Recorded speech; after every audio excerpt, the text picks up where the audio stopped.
Welcome, Campbell Brown, to Defying Gravity. The founder and CEO of PredictHQ.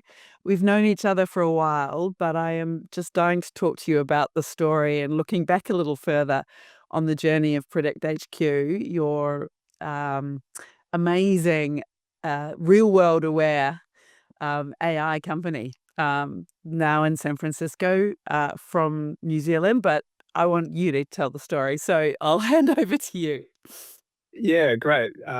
Thanks, Helen. Like, I think the easiest way to explain what we do is kind of use examples that our customers are using us for. So, what we do is we predict the impact on demand for our customers generated by these events. And when we talk about events, we're talking about severe weather, baseball games, rugby games, conferences, school holidays, you name it. The world is extremely volatile. And so for the likes of Uber, we're helping to get drivers in the right place at the right time, ahead of time. And they deliver that through forecasting, through even driver-side notifications.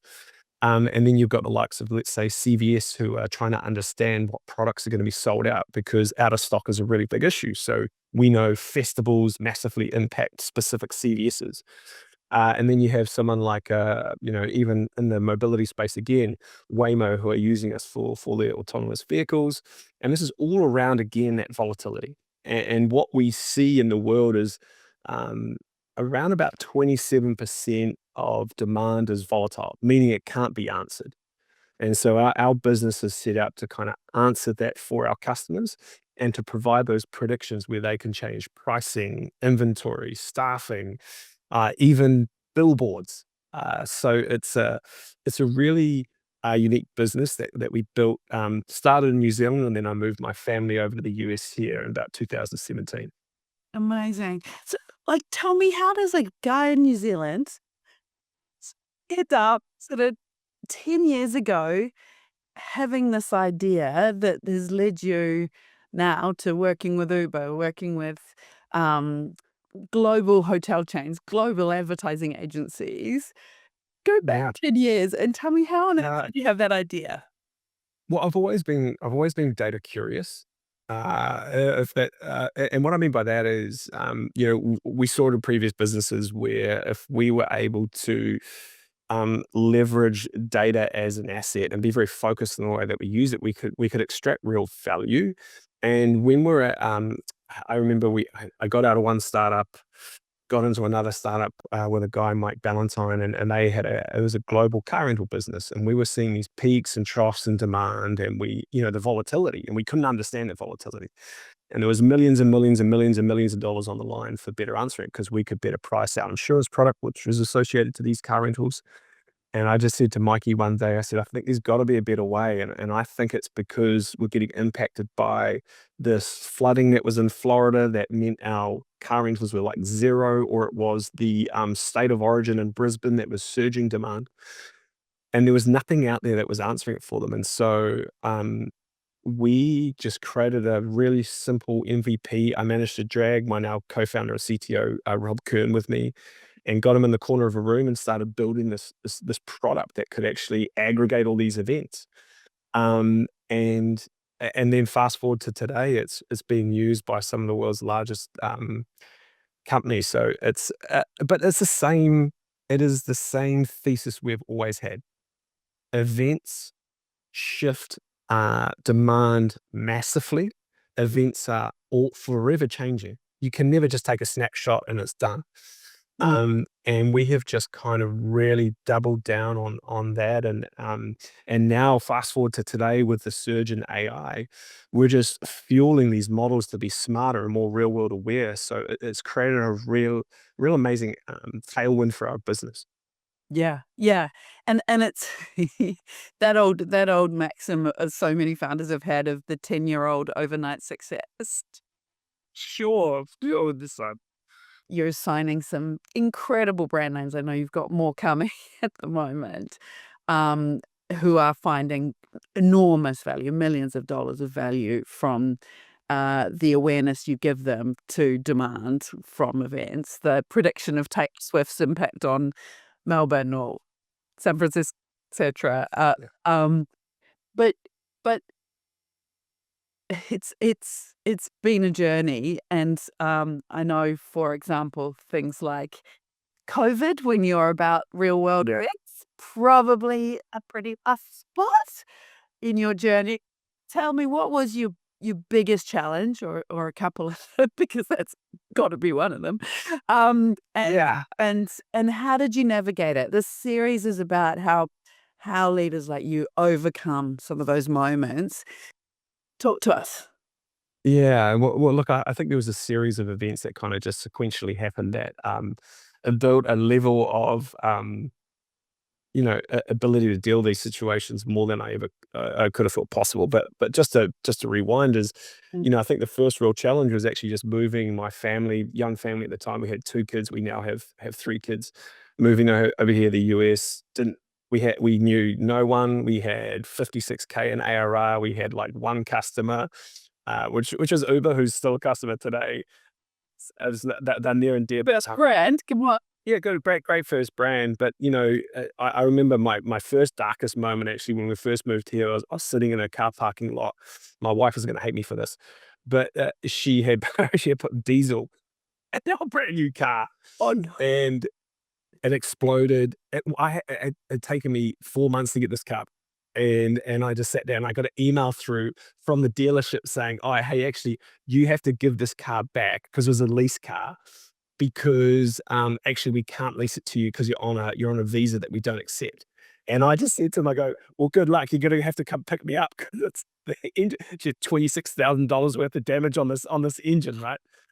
But anyway, we overcame that, and we were good. But we started to really get things moving, and traction was happening, and I was so excited for the customers. Like, we just signed IHG, and then we got our Series A, which was amazing. After our seed round that we raised from Australia and moved over here, and obviously got Series A through businesses like Acrew, Lightspeed, and then we got preempted with our Series B through Sutter Hill, and I remember that this was in October of 2019.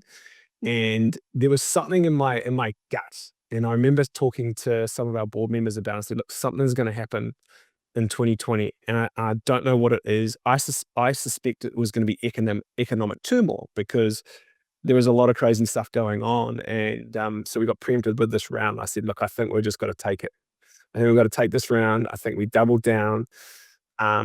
Things are going well. Our ARR was still pretty small, but we moved ahead with the deal, and then literally, I think it was 5 days after the cash went in the bank, the first cases of COVID were announced in the US, uh, and that triggered probably, I would say, the toughest 2 to 3 years of my life, because as you can imagine, real world events were like, the attended events were down. Severe weather, etc. That was still obviously going, and that was making us a bit of money. But the bigger thing actually was our ICP at the time was 80% travel, right? And so I remember I had to fly to Mexico with the family to get our visa sorted out. And when I was on that trip, I found out that IHG were churning. And I just remember thinking, like, oh my God, like, what are we going to do here? Luckily enough, IHG have come back. They are on a much better contract. I mean, they were furloughing half their staff. We got it. We understood it. Yeah. Yeah. A very dark time for us. Yeah. Yeah. And how did you get through? Can you remember? Like, Yeah, look, I one I foot in think front of the other? yeah, yeah. I mean, I think often founders confuse hindsight with wisdom, right? And I think there's decisions we make that in hindsight we're on podcast going, like, I made this amazing decision. Look, fundamentally, the thing that got me through is just sheer grit, right? Where, I don't know, a lot of people might have gone, I'm out. I'm going back to New Zealand. I'm done. Like, I remember the day where I was this close to doing it, and it was like 35 to 40 degrees Celsius outside. The Sonoma fires were happening. It was like Mars outside. We were on lockdown, and we were like turning ARR. And I was like, this is just bananas. I was like, what do we do? what are we doing? But I think when you've got super high conviction, ain't nothing going to stop you. And I think that's the thing is what you realize is you go through these really tough challenges, but it builds a superpower for founders. And I've noticed this in everyday life. And what I mean by that is you have these challenges, but where other people, their stress levels might be through the roof, you're able to just eat that stress and react calmly to it. And so that's one of the greatest things I got out of COVID is just the ability to eat the stress and to find ways to disperse it and to reconcile with it and to understand that tomorrow is going to happen. Like it's okay. Yeah. That was the biggest thing. I think the next biggest thing is we lost 3 years of our life in terms of go to market. It was super disruptive. Jeepers, it was a real challenge. But on the flip side, we accelerated our product innovation. And I think we are now reaping the benefits of that product innovation because just before COVID as well, Google tried to take us on. So we've got visas, we've got all sorts of issues, and then Google tries to take us on. And what I said to the board is, I want to build as aggressively as I can with the capital we have to get so far ahead. So when we come through COVID, competitors can't take us on. And that was the decision really to double down on our product called Beam. And Beam effectively solves that problem of how do events impact me as Uber versus Airbnb, both great customers. Because if the Mets are playing the Yankees in New York, Uber cared deeply about that because they move about 20% of those people to and from that game. Airbnb don't really care because no one's really coming in from outside to that and renting Airbnbs for that. And what Beam does can consume vast amounts of demand data to predict what events are going to impact these businesses. Fast forward to today, and by the end of this year, we're likely to pass through about $6 trillion worth of spend that is fed through that pipeline. Next year is likely to get even bigger with a number of these customers that we're bringing on as well. Yeah. Incredible. Incredible. And that's a proprietary data set. Exactly. And so when you think about the world of AI, Yeah. what creates competitive separation? Obviously, there's large language models. They are very GPU intensive. They are very hungry for things, but they're also very hungry for data that can give them competitive separation. Yes. We can train these models to understand what's going on in the real world. And I think that's not just from an event basis now, that's actually from a demand point of view as well. And we can get it to understand kind of economic reasoning. And I think when I sit back and think about it, it's like, you know, yes, COVID was like such a dark time for me, but that need to go insular, that need to grind actually helped us innovate to set us up for success now. Now, again, I tell you, like if we were, hindsight's seen as wisdom, but honestly, we had this thesis all along around being able to predict demand, and I even have this photograph that I took of a graph on a bit of paper that we had brought up in like 2018. I was like, man, I'm going to build that one day, and that was being the instance of it. But then in 2020, it was like, well, events aren't happening, so let's double down on this ability to consume vast amounts of demand data to provide these predictions at scale. Yeah. Incredible. Incredible. There must have also been a challenge. Like you saw that, but then as the world didn't really, I mean, and you were always working in machine learning and Yes. and deep data, proprietary data to predict from. Yeah. That's hit mainstream, everyone's talking it now. Ha That must have been another challenge, when you were selling in 2020 or in maybe more likely 2019, not selling much. In 2019, how did you have that conversation? What's your reflection on that one? Because that's one of the challenges, isn't it, for a new model? You've defined a new category. And that's always really tough to sell in the early days, right? People have got to, they're not just understanding what you particularly offer, they're trying to understand what is the offer? What is this new category and what can it do Yeah. for me? What's It's your lessons on that? Yeah, it's a great point. I mean, we were fortuitous in a certain to a certain degree with regards to the customers we had. We had very sophisticated teams in Uber and Lyft and CVS, IHG, etc., Yeah. who knew how to handle data. I guess the great thing now is we learned a lot of lessons around how do we remove friction, how do we provide them with value, and how do we solve that problem? And so we really dug deep and started to provide features and capabilities. And one of those examples is like the features API. And what it is just pre-built ML models.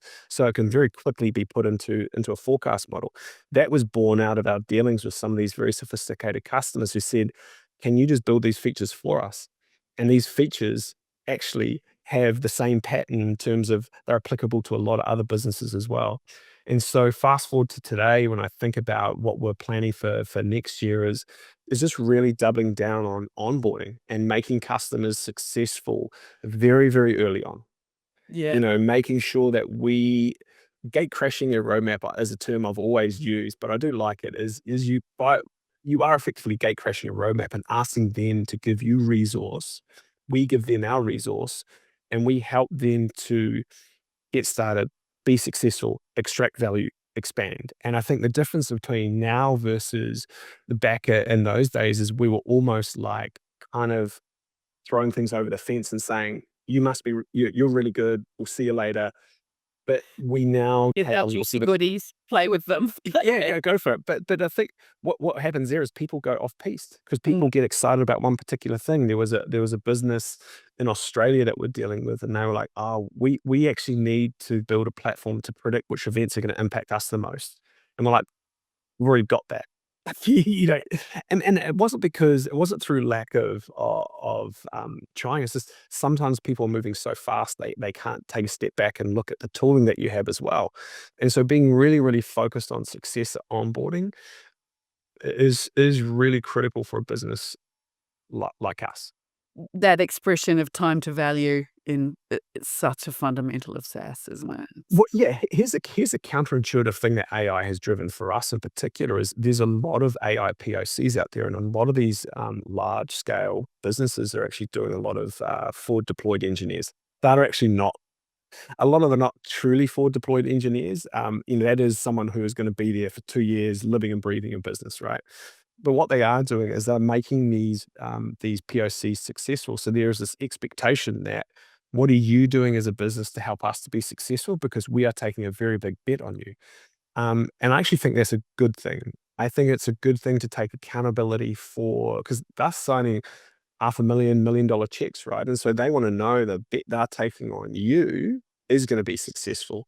Yeah. And I think AI has actually blown that up and opened it up and set that expectation. So if you are taking those big enterprise deals down, you need to think about how you can front load this onboarding capability because actually people freak out a little bit about it and think, well, won't that impact your margins? I actually think it improves them because Oh, if they're successful, they are going to expand sooner, they are going to renew sooner, or they're going to renew, right? And the other key thing that you get, which has been amazing for us, is the product loop. We have recognized patterns, not just, listen to one customer and build a whole product. Like you mm, definitely don't want to do that. But recognizing patterns across 20, 30, 40 customers, yes.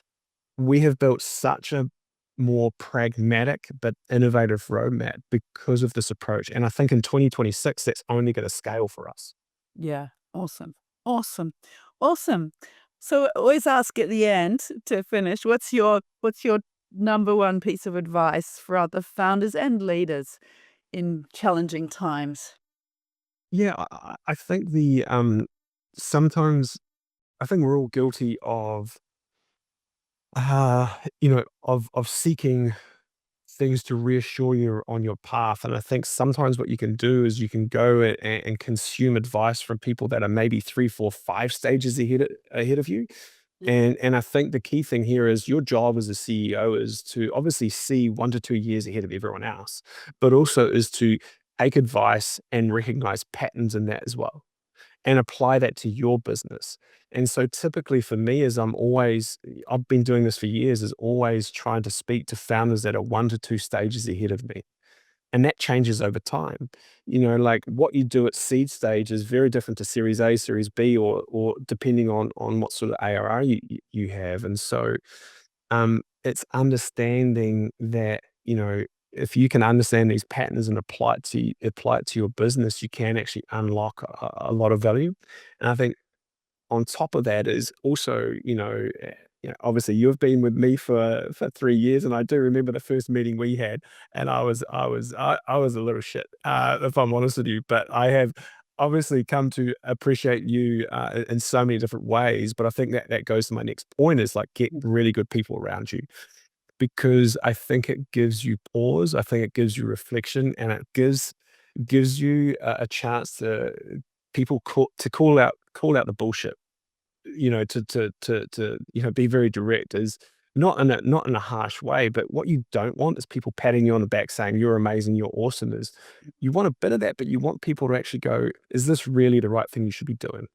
Is this the way you should be thinking about the problem? Is this the way you should be talking to your staff? Like, having that outside counsel is so critical. And I was so against it, because I was like, I can solve everything, right?